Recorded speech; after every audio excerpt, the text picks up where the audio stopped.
আসসালামু আলাইকুম। আমাদের সকলের মনে একটা প্রশ্ন সবসময় ঘুরপাক খায়। প্রশ্নটা হলো যে প্রতিদিন কয়টি সাবজেক্ট পড়া উচিত? এটি কিন্তু আমাদের এসএসসির আগের ভাইদের জন্য সবচেয়ে বেশি গুরুত্বপূর্ণ। যেমন আমরা যদি ক্লাস 6, 7, 8, 9, 10 এগুলো আমরা দেখি, আমাদের কিন্তু সাবজেক্ট থাকে ১২ টা। তো এটা হলো নবম, দশম শ্রেণীতে আবার হায়ার ম্যাথ যুক্ত থাকে, অর্থাৎ 4 সাবজেক্ট থাকে। ১১ টা সেই জায়গায় ১২ টা থাকে। তো আমরা যদি তাহলে বিশ্লেষণ করি যে প্রতিদিন কয়টা করে সাবজেক্ট পড়া উচিত। আমরা ধরি আমরা এইভাবে দেখব যে সেটা হলো প্রতি সপ্তাহে ৭ দিনে ১ দিন রাখবো রিভিশনের জন্য এবং ৬ দিন ১২ টা সাবজেক্ট কিভাবে আমরা শেষ করতে পারি। তো আমরা ৬ টা দিনকে ২ টা ভাগে ভাগ করছি। সেটা হলো প্রথমে শনি, সোম, বুধ।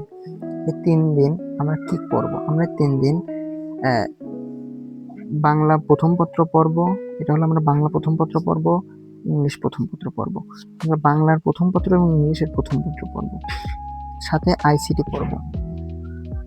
৩ টা আর হলো আপনার বিজ্ঞান বিভাগের জন্য সেটা কি পড়ব? সেটা হলো ফিজিক্স পড়ব, বায়োলজি পড়ব। ফিজিক্স হলো একটা ম্যাথমেটিক্যাল সাবজেক্ট। এখানে অনেক কিছু ম্যাথের থাকে। তাই আমরা ফিজিক্সের সাথে বায়োলজি অনেকটা মুখস্থ টাইপের বিষয় রাখবো এবং পাশাপাশি আমরা হায়ার ম্যাথ পড়তে পারি।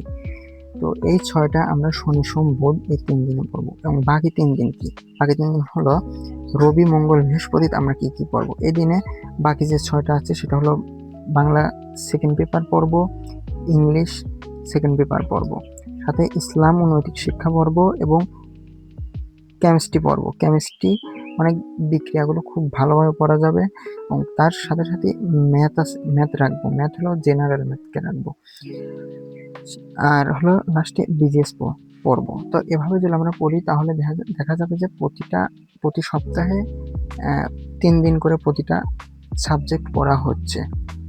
তাহলে এভাবে যদি আমরা পড়তে পারি তাহলে আমাদের সিলেবাস অনায়াসে শেষ হয়ে যাবে।